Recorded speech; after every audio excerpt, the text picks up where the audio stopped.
Salut tout le monde, c'est Mighty Gras. Je suis très content de vous retrouver aujourd'hui sur cette chaîne YouTube pour une nouvelle vidéo de type RetroView. Alors aujourd'hui, je vais vous parler de ce personnage. Le temps s'y prête, il fait froid, on a allumé le chauffage, montons les températures, de belles choses qui s'annoncent. Pour cette année 2023, on va essayer de clôturer 2022 avec quelques petites surprises comme ce personnage qui n'est autre que le Maître Cristal. J'avais envie de vous le présenter aujourd'hui parce que je viens d'en refaire l'acquisition suite à de nombreux commentaires très constructifs de votre part, de la part de beaucoup d'entre vous, me disant « Mais tiens, tu fais les chevaliers d'argent et pourquoi tu ne fais pas le chevalier Maître Cristal ?»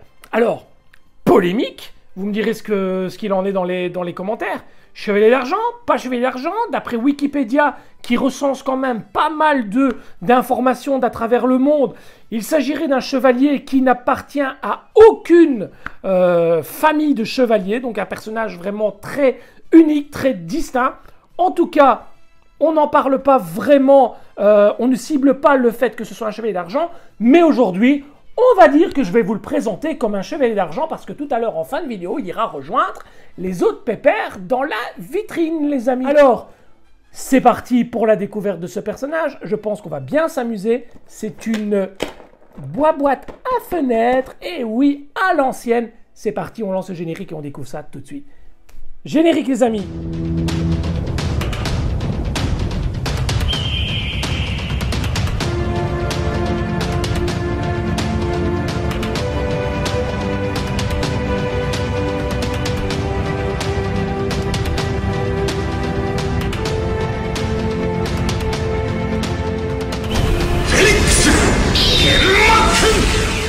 Ce personnage soit hypersensible à nos souvenirs d'enfance, il faut bien se rendre compte que ce personnage n'est apparu que dans le dessin animé et nullement dans le manga. Tout comme les Chevaliers d'Acier par exemple, ce personnage est une pure création qui n'est apparue que pour la série animée. La face avant de la boîte est très simple, on a un contour gris, du bleuté à l'intérieur avec une illustration du totem de cristal.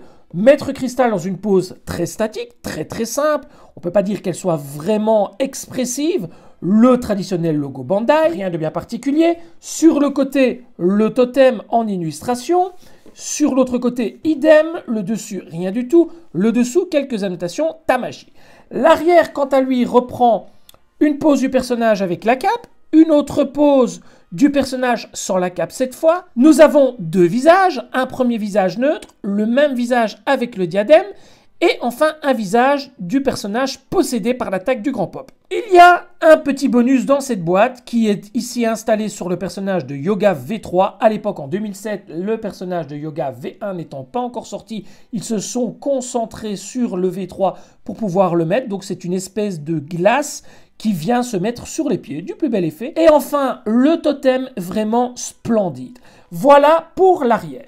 L'intérieur, quant à lui, s'ouvre une fois encore avec ces deux petits scratchs dont le bruit n'est pas sans nous faire un petit quelque chose. La première fenêtre reprend le personnage et toutes ses pièces, tandis que la deuxième reprend les parties du totem. Il y a 3 blisters pour ce personnage et le premier blister reprend bien entendu le personnage lui-même avec son corps bleu, très joli pour l'époque. On remarque qu'il y a directement un col roulé, c'est plutôt une bonne chose, c'est la première fois qu'on voyait ça d'ailleurs. Tous les autres personnages avaient un coup couleur chair. Nous avons la partie arrière du diadème, la partie avant, des épaulettes ou épaulières, le visage possédé avec la chevelure qui permet d'accueillir notamment le diadème. Nous avons la partie avant et arrière de la jupe, le plastron, une paire de mains jointes, les avant-bras, les cuissardes, les genouillères, les jambières, une paire de poings fermés et une paire de mains ouvertes. Le second blister reprend uniquement des pièces du totem. Le troisième blister, quant à lui, reprend des pièces du totem et ces fameuses pièces dont je vous parlais tout à l'heure qui permettent notamment de pouvoir mettre cette fameuse attaque à Yoga. Nous avons la cape ici, nous avons 3 autocollants pour pouvoir les mettre sur les petits socles qui étaient vendus à l'époque pour pouvoir exposer les personnages. Et enfin, une notice de montage avec pour ce personnage la notice traduite Donc photocopiée en noir et blanc, mais traduite. Une notice assez simple. Une première feuille avec l'intégralité du montage du totem, avec notamment le petit bonus dont je vous parlais tout à l'heure. Et sur la seconde page, on a le montage de l'armure sur le personnage et ces fameux petits socles où on vient placer les stickers avec la notation, la dénomination du nom du personnage. À l'arrière, on retrouve le personnage comme sur l'avant de la boîte, le totem et une petite pose assez sympathique, plutôt pas mal réalisée. Des inscriptions en japonais et enfin ici un petit récapitulatif de figurines déjà sorties en 2007 au moment de la parution de ce Maître Cristal. Nous avons également une notice d'explication en français, ce qui était assez rare. Souvenez-vous, à l'époque, ces figurines étaient vendues dans les jouets clubs, dans les Maxi Toys, dans les grandes surfaces, et Bandai prenait soin de nous réaliser une notice en français. Regardez, voilà, c'est plutôt pas mal. Alors, je vous fais un petit visuel de près. Ça vous permettra de lire en faisant un arrêt sur image, qui est quand même intéressant. C'était quand même pas mal, ces petites notices. Et à l'arrière, le descriptif en néerlandais cette fois. Petit test médical pour ce pépère de 15 ans d'âge. Et oui, je vous le rappelle, Maître Cristal est sorti en novembre 2007. Alors là, il faut pas s'attendre. Il faut vraiment pas s'attendre à quelque chose de glorieux. Hein.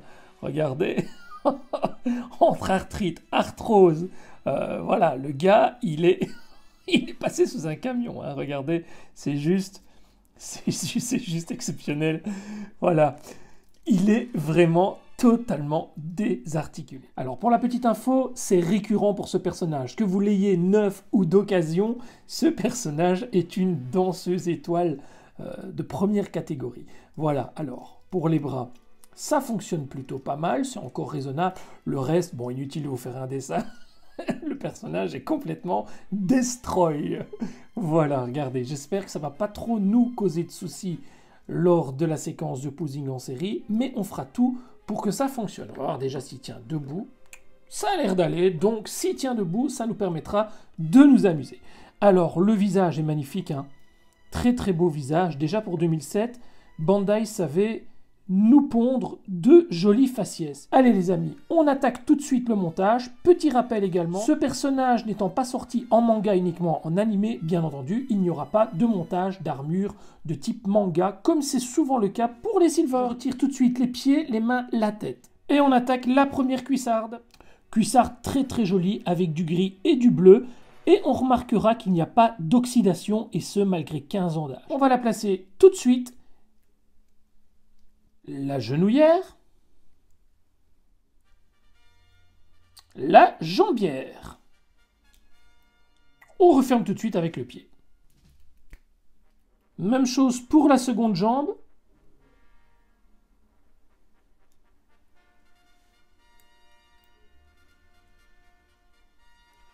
On enchaîne sur les bras. Et on ferme avec un point fermé pour commencer. Et pour ces points, ancienne génération, pas de protège-main. Et regardez le dessin, comme il est joli sur ce protège-main. Si un jour on a droit à une version Revival avec des protège-mains en plastique, j'espère que la peinture ne s'abîmera pas trop vite. On avait quand même droit ici à une peinture d'exception avec un très très beau travail, regardez. C'était vraiment superbe. Le second bras, on enchaîne immédiatement sur le plastron qui s'ouvre par l'arrière de cette manière. La ceinture à présent, deux parties. On déclipse, on vient la fixer dans le dos.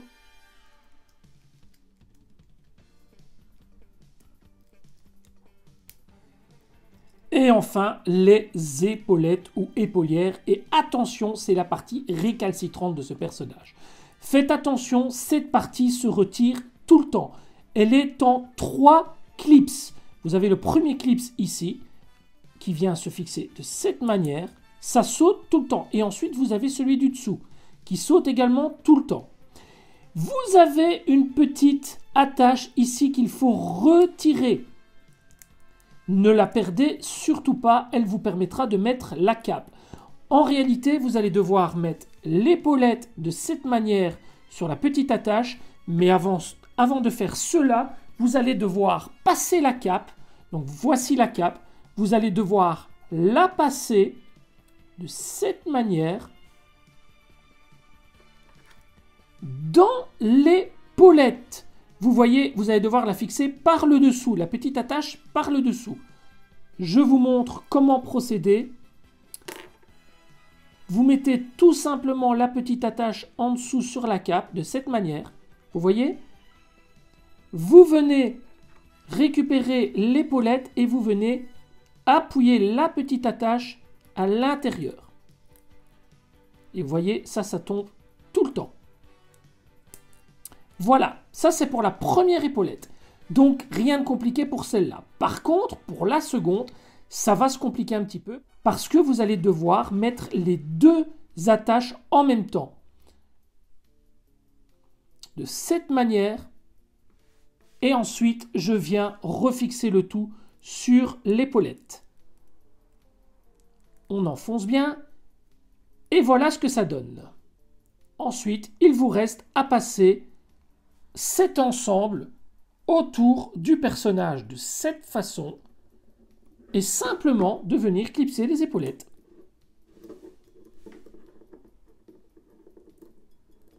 Alors, je ne vais pas vous mentir, en 2022, il existe bien entendu des capes custom en PVC, mais également en tissu de bien meilleure facture que cette cape.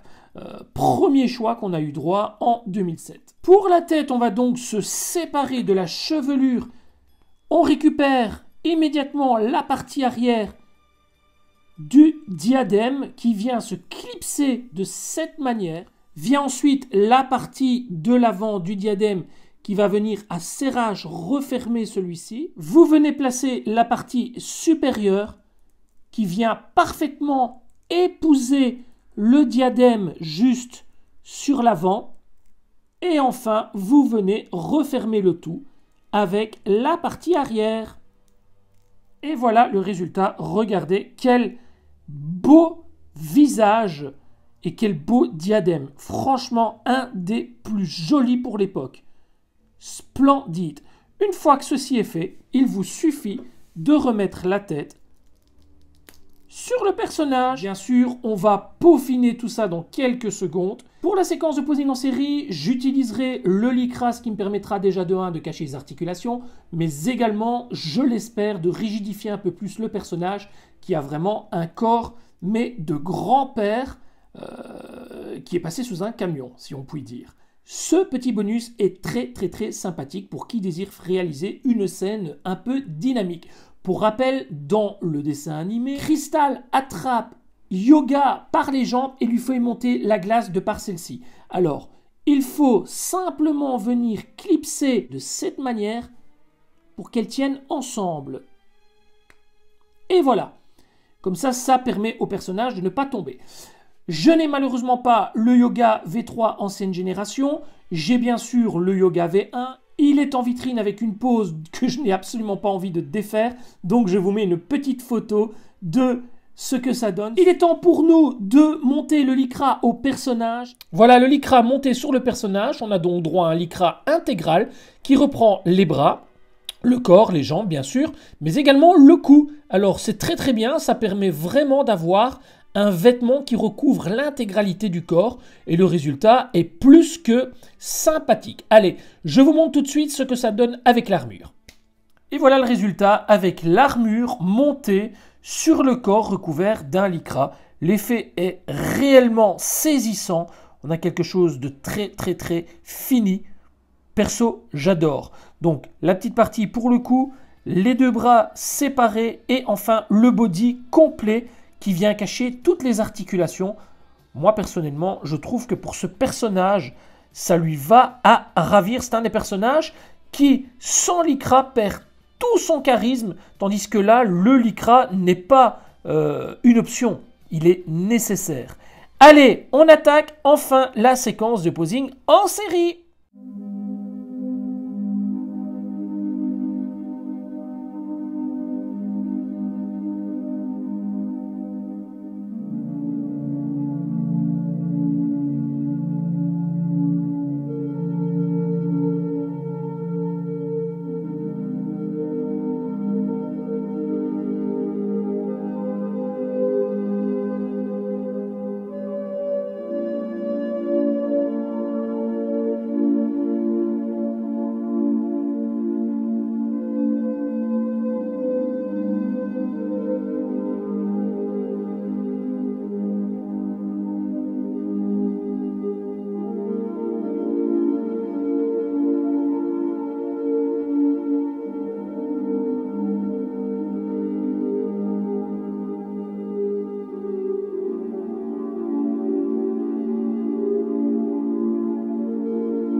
avant de conclure cette vidéo avec le débriefing, petit tour d'horizon de ma vitrine dédiée aux chevaliers d'argent, dont le nouveau maître cristal qui vient de prendre place, ainsi que les chevaliers d'acier. Ce dernier étage consacré aux personnages qui ne font pas partie du manga et bien de la version animée, tandis que les deux premiers étages reprennent les chevaliers d'argent sortis à ce jour, avec notre cher Albior de Céphée d'une marque alternative, à savoir CS Model. Le résultat, en ce qui me concerne, est hyper concluant. J'aime beaucoup les couleurs. C'est beau, c'est net, c'est propre, c'est espacé. Et je kiffe du tonnerre. Allez, c'est parti pour le débriefing. Voilà les amis, cette vidéo touche à présent à sa fin. J'espère que vous avez passé un moment agréable en ma compagnie. En tout cas, moi, je me suis régalé, notamment dans la séquence de puzzling en série. Comme d'habitude, j'ai vraiment pris le temps de pouvoir exprimer mon ressenti concernant ce personnage. Vous l'avez vu avec la petite séquence avec Camus du Verseau, notamment, petite parenthèse, Camus est le maître de Cristal dans le dessin animé, mais pas dans le manga. Cristal n'apparaissant pas dans le manga, Camus est directement le maître de yoga sans passer par l'intermédiaire de Cristal. Personnage vraiment super agréable à poser, agréable à monter, aucune réelle difficulté. Vous avez remarqué qu'il y a un petit... Voilà, il faut savoir chipoter un petit peu au niveau des épaulettes. Maintenant, il y a un problème de rigidité certaine, forcément dû à l'âge. J'espère que Bandai nous sortira une version Revival plus tard, avec une cape en tissu, etc. Quelque chose d'un peu plus sympa, un peu comme il l'a fait pour Misty, améliorer les points négatifs.